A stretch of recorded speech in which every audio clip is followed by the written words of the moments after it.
الحمد لله الذي بنعمته تتم الصالحات. الحمد لله على نعمة الإسلام وكفى بها من نعمة، ثم الصلاة والسلام على المبعوث رحمة للعالمين محمد بن عبد الله وعلى آله وأصحابه ومن تبعهم بإحسان إلى يوم الدين. يا أيها الذين آمنوا اتقوا الله حق تقاته ولا تموتن إلا وأنتم مسلمون. يا أيها الناس اتقوا ربكم الذي خلقكم من نفس واحدة وخلق منها زوجها وبث منهما رجالا كثيرا ونساء، واتقوا الله الذي تساءلون به والأرحام إن الله كان عليكم رقيبا. يا أيها الذين آمنوا اتقوا الله وقولوا قولا سديدا يصلح لكم أعمالكم ويغفر لكم ذنوبكم، ومن يطع الله ورسوله فقد فاز فوزا عظيما. جعلني الله وإياكم وسائر المسلمين من الفائزين، آمين آمين آمين يا رب العالمين. أما بعد، فأيها السادة، فلا أريد أن أطيل عليكم في هذه الخطبة. سوف يدور حول التذكرة مما نحن فيه، ألا وهو هذا الشهر المحرم، شهر الله المحرم. فشهر الله المحرم من بين الأشهر الحرم الذي نص عليه القرآن، وقال عنه الحبيب صلى الله عليه وسلم: أفضل الصيام بعد رمضان شهر الله المحرم. وقال في حديث آخر: صيام يوم عاشوراء أحتسب على الله أن يكفر ذنوب سنة، أو كما قال عليه الصلاة والسلام. فأيها السادة، نشكر الله سبحانه وتعالى على ما أنعم علينا من النعم التي لا تؤد ولا تحصى.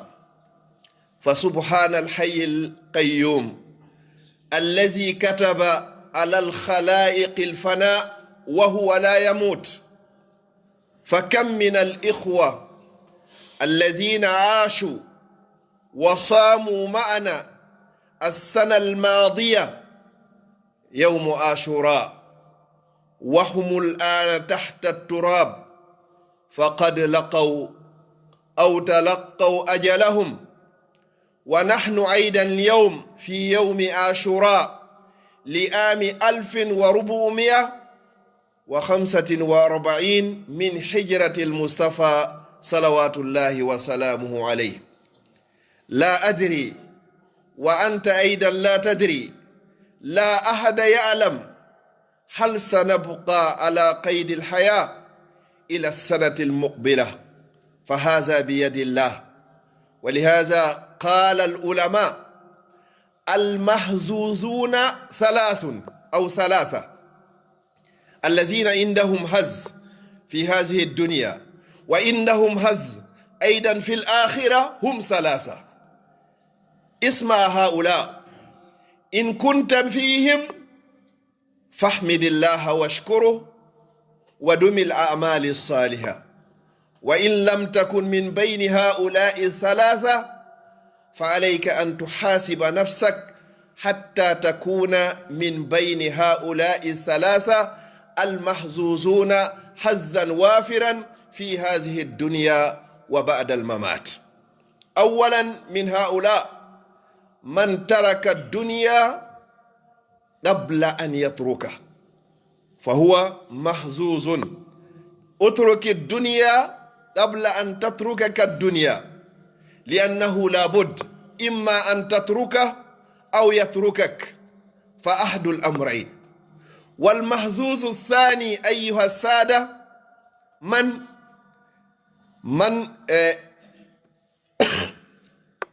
من بر والديه قبل أن يفارقاه، فهذا هو المحظوظ الثاني. من بر والديه قبل أن يفارقاه أو قبل أن تفارقهما فأنت محظوظ. والثالث من هؤلاء من أرضى خالقه قبل أن يلقاه.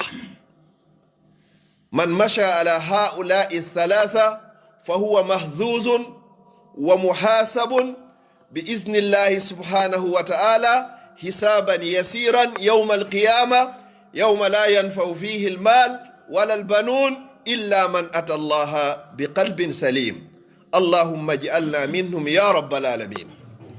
musidɓe julɓe tedduɓe teddirɓe l'islam, ɓaawo en yettude o wiyeteeɗo Allah, o bajjo seniiɗo wowɗo mo ronkata taguɗo en waɗi en bani adam, o darni en, o timmini tere meɗen, o labini en, o hokki en diina, o hokki en kellal, o hokki en ɓeygureji, o hokki en jawdi, o hokki en gandal, o hokki en faamu, o hokki en kala ko wiyete nemaji kon, haa o ini se limi nemaji makko ɗen wawa andugol ko ɗi jelu. kono ɗen jogii nemaji wulure, wullen fi nema hu gotum mankir kun en, yeggiten nemaji 999 hara hiɗen wullito fi gotum pet. yo Allah waɗu e yettayɓe Allah hara o waɗani e yeddoɓe mo. musidɓe julɓe tedduɓe, hande ko 10 jombente e hitande wulure e 445 fergune laaɗo sallllahu alayhi wa sallam. ɗum no hawra 1445 hikka. ilane laaɗo sallllahu alayhi wa sallam ɓe iwi makkatal mukarrama, ɓe seeni madinatul munawwara. enen julɓe ɓen ko ɗo fuɗɗiɗen limugol. joni noon heewi e musidɓe meɗen julɓe tawdanoɓe rowani 10 jombente. hande ni ɓe woni e ley pide maɓɓe. hande ni en ombitiɓe e ley kaburuji maɓɓe. ɓe na goɗɗum waɗi ɓe bonni si ɓe hewti ka ɓe hewti ɗo, ko lajal maɓɓe ngal woni ko timmi. enen musidɓe julɓe tedduɓe, min o wonɗo e wolde ɗo mi anda, an o jentiɗo ma jentoytoɗo lan a anda, si tawi 10 jombente tawtete kadi ko arata. Nelaaɗo noon maaki wo ko ɓuri moƴƴude e korka kan fof, si tawi suumaye on feƴƴi, haray ko ndu lewru ndu wonɗen e muɗum ɗo, ndu wiyetendu jombente shahrullahi lmuharram. Nelaaɗo sallallah alih wa sallam ɓe maaki horugol 10 jombente hiɓe tañƴini haa felliti, Allah yaafotoma bakkatu mo waɗɗa e nder hitande feƴƴude. si Allah newnanima hoora 9 on, hoora 10 on, 9 on hari ko hanki, ɗum ɗon feƴƴi yo Allah taw hara en horuno.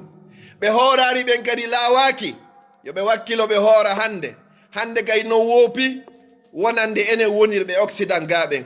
si tawi newanoki hanki, newaki hande, eto newo jango e asewe, wakkiloɗa hoora jango, inchallahu si tawi hara ko sabu a yejjitu, Allah subhanahu wa ta'ala on ko yafotoɗo.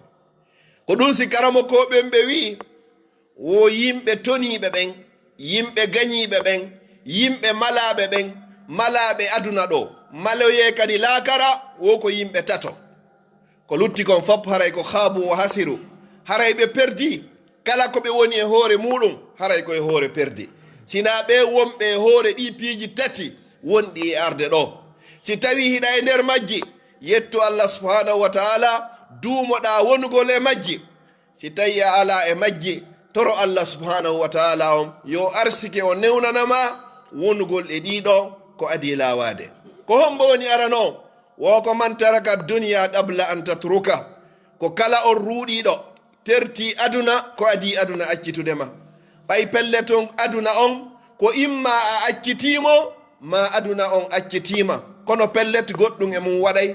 ko imma a yehi ha tawi a ronki, a accitiri sabu ronkere, ma yaha ha tawa a ronki, a accitiri sabu nawnare, ma yaha ha tawa a ronki, a accitiri sabu jogede, ma yaha ha tawa hande kadi accitiri aduna o sabu mayde. ɗiɗo fof noon ɗi moƴƴari. haray ko ya eto accitamo ruɗoɗam aduna on, anda wonnema pellet. mahma tala al umru la budda min dukhulil qabru. ko ɗan gurnan, ko ɗan juuti o, ko ɗon labawo, ko ɗan foti o, ko ɗan yooɗi o, ko cellal woodi o, ko jawdi woodi o, ko laamu woodi o, ñande go ɗum ɗo fappo a accay ɗo ɓe mooɓa ma ɗo ɓe rapa ma ɗo ɓe ukkama e nder ngayka ndiyan saaƴi hiɗa ton nange yalti hiɗa ton siko neige siko hiɗa ton siko ɓuuɓol hiɗa ton siko nguli hara hiɗal ton ko tawday ma nder to wo ko golle ma moƴƴe ɗen ma golle ma bonɗe ɗen ko ɗum sinela sallam maaki ɗowtay mayɗo on piiji tati ɓeygure ma nden nde ɗowtete jawdi ma ndin ɗowtama golle ma ɗen ɗowtama haray piiji ɗiɗi rutto luttida e gotum ton jawdi ndin ndi yiltoto goɗɗo suridatake biyenji moɗon jawdi ko moɓunoɗa ko dogunoɗa ɗaɓɓuɗa goɗɗo suridatake ɓeygure muɗum ko surridote wo ko golle makko ɗen in kana hayran fa hayra wa in kana sharran fala yalumanna illa nafsa wo ɗiɗo toni ɗon malaɗo adna o mala lakara on ko man barra walidayhi qabla an yufariqa ko kala on suka kala kum paykum ɗigganɗo ɗofti yankinani teddini kurkani tippitani mawɓe muɗum ɓen ɗiɗo ko adiɓe mayde ma ko a adi e mayde oɗo ko malaɗo aduna ko maloyteɗo kadi lakara yaqulu alayhi salatu wassalam rida rabbi fi rida alwalidaini wa sukhatu rabbi fi sakhati alwalidaini yarluye allah on hino e yarluye mawɓen ɗiɗo tikkere allah nden hino e tikkingol mawɓe ɓen ɗiɗo yo allah dandu en tammo on e toniɓe ɓen man arda khaligahu qabla an yufariqa ko kala on weltinɗo mawɓe makko ɓen ɗiɗo man arda khaligahu qabla an yalqa ko kala on weltinɗo taguɗomo on ko adi on fottoyde wata dogu e hoore o aduna ɗo fi weltingol ko taga a gaynata dogu e hoore o aduna ɗo fi weltingol on taguɗoma si a weltini taguɗoma on o weltinte o weltina yimɓe ɓen o yarloma o renama o aynama o dandama kadi o alɗinama kadi limaza ayuha al ahibba man arda khaligahu ardahu llah wa radiya lahu wa ardahu wa kafahu wa akhnahu kala weltinɗo allah subhanahu wa taala o weltinte o yondinama o okkorama o renama o aynama o dandama o hiwama yiwɗoma wo kadi hara no weltanima no yiɗuma hino teddinma mi toriki allah subhanahu wa taala on yo allah arsiku en wawugol accitugol aduna ko adi aduna on accitude en yo allah arsiku en ɗiggangol nene e baaba ko adiɓe fuutade en yo allah arsiku en weltingol taguɗo on hara en weltinari ko taga kon aqulu qawli haza wa astaghfirullaha li wa lakum fastaghfiruh innahu huwal ghafurur rahim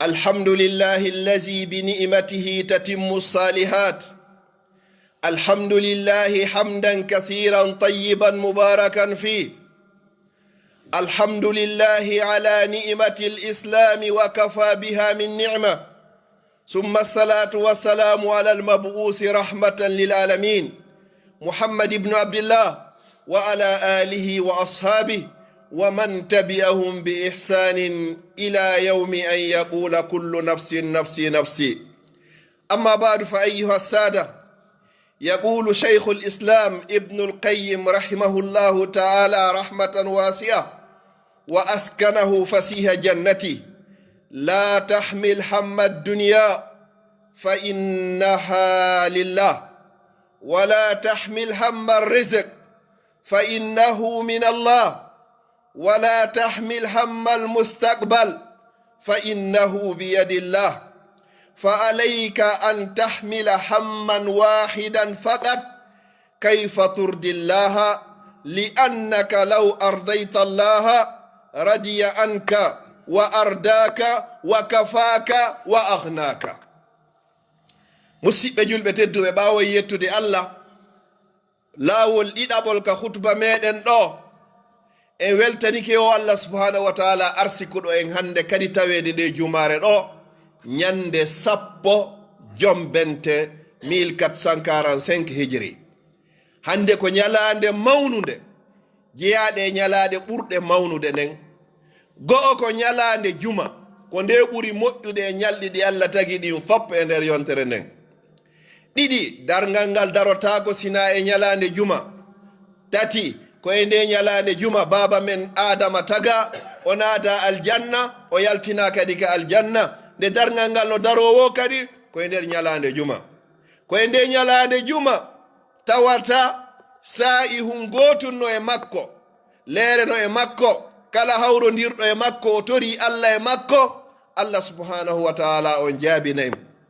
Nelaɗo sallallahu alayhi wa sallam ɓe maaki juma ha e juma mukaffiratun lima baynahuma. Sa juuli juma hande a juuluno ko feƴƴi, Allah yaafotoma bakkatuji ko woni hakkundeji majji. Yo Allah yaafo en bakkatuji meɗen. O ceernojo ɗo o maaki wo la tahmil hamma dunya fa innaha lillah. Wota rondito fi aduna, wo aduna ɗon koye juuɗe Allah woni, ta ɗum mapine. Hay hunde a wawana aduna, ko aduna wawanma goɗɗum. Hay hunde a wawana aduna, ɓayna e juuɗe ma woni. A wawana aduna hay hunde ɓay a hunnanta fi aduna. Adinoɓen ɓe ronkuno, sakkitiɓe kadi ko ɗon ɓe ronkata. O inni wowata ɗum mapine.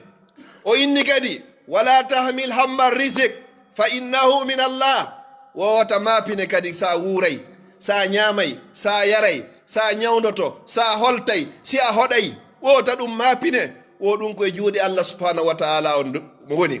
Allah subhanahu wa ta'ala on daali wa fi samai rizqukum wa ma tu'adun. Arsike moɗon on kaga kammu dow ga woni, wo e kala konko foɗa ɗon. Wata ɗum mapine musidɗo julɗo tedduɗa. Tati o ini wala tahmil hammal mustaqbal fa innahu biyadillah. Fi avenir ma wata ɗum mapine, avenir fayɓe ma wata ɗum mapine. Ɗum koye juuɗe subhanahu wa ta'ala on woni. Ɗum noon kadi wata mopine hay e hunde ko honno fayɓe wuuriroyta ta ɗum mapine. An koya ƴettu asbabuji ɗin pet ko hanuɗa waɗude kon waɗa ɗum ɗon, hara felata hoore ma yeeso Allah subhanahu wa ta'ala on kadi a totti kadi haqqeji ko hanuɗa wadde kon e ko hanuɗa waɗande ɓey guranen kon. Amma al hidaya ɗum ɗon hidayatul tawfiq ma hidayatul irshad, ɗum ɗo hidayatul tawfiq fa biyadillah, ko juuɗe Allah subhanahu wa ta'ala woni. An ko ya eto yeru ko wawɗa kon waɗa ko wiyete kon hidayatul irshad, ko honno ɓe waɗirta. Sa waɗi ɗum ɗo ko ɗum ɗo, sa acci ɗum ɗo ko ɗum ɗo, ko ɗum ɗo woni ko wodanma. Amma ko lutti ton kon fa biyadillah. Wo fa alayka wono fawima faqat ihmal hamman wahidan faqat. Wo yo woni ka hoorema susi hunde wotere petti yo mapine, tapiji ɗiɗi mapine, tapiji tati mapine. Hunde wotere pet yo mapine hoore o aduna. Wo kayfa turdillah, ko honno wawata weltinirde Allah, ko honno wawata waɗude ha Allah weltanoma, ko honno wawata wadde ha Allah yarloma, ko honno wawata wadde ha Allah yiɗama, ko honno wawata wadde har an Allah on haɓari. Ko ɗum ɗo pet woni ko mapinayma. Woli annaka law ardayta Allah, wo fi honno wo ɓay sa weltini Allah subhanahu wa ta'ala radiya anka, wo o weltinte, wa ardaka o yarloma kadi, wa kafaka o yonete kadi e kala ko faalaɗa, wa aghnaka o alɗinama kadi. Siko jawdi falanoɗa weltin Allah o alɗinte, si tawi ko hijabu faalaɗa weltin Allah o renete o aynama o dandama o hiwama, si tawi ko yiɗede faalaɗa weltin Allah, Allah yiɗete o wurta kadi tagu Allah ngon foppo kadi ngo yiɗama kadi. ɗen toro Allah subhanahu wa ta'ala yo Allah reenu en ayna en hiwa en o dandana en ya rabbal alamin. اللهم لا تفرق هذا الجمع إلا بذنب مغفور وسعي مشكور وعمل متقبل مبرور. اللهم اجعل جمعنا هذا جمع مرحوما وتفرقنا من بعد تفرقا معصوما. اللهم لا تجعل فينا ولا معنا ولا من بيننا شقيا ولا مطرودا ولا محروما برحمتك يا أرحم الراحمين. اللهم انفعنا بما علمتنا وعلمنا ما ينفعنا وزدنا علما ينفعنا. اللهم أصلح نياتنا وذرياتنا، اللهم أصلح نياتنا وذرياتنا. اللهم احينا ما كانت الحياة خيرا لنا وتوفنا إذا علمت الوفاة خيرا لنا. اللهم هبب إلينا الإيمان وزينه في قلوبنا وكره إلينا الكفر والفسوق والعصيان. اللهم اجعلنا من الراشدين. اللهم إنا نسألك حبك وحب من يحبك وحب عمل يقربنا إلى حبك. اللهم إنا نسألك فعل الخيرات وترك المنكرات وحب المساكين وأن تغفر لنا وترحمنا. وإذا أردت فتنة قوم فاقبضنا إليك خير خزايا ولا مفتونين. اللهم لا تفرق هذا الجمع إلا بذنب مغفور وسعي مشكور وعمل متقبل مبرور. وصلى الله وسلم وبارك على نبينا محمد وعلى آله وصحبه وسلم تسليما كثيرا.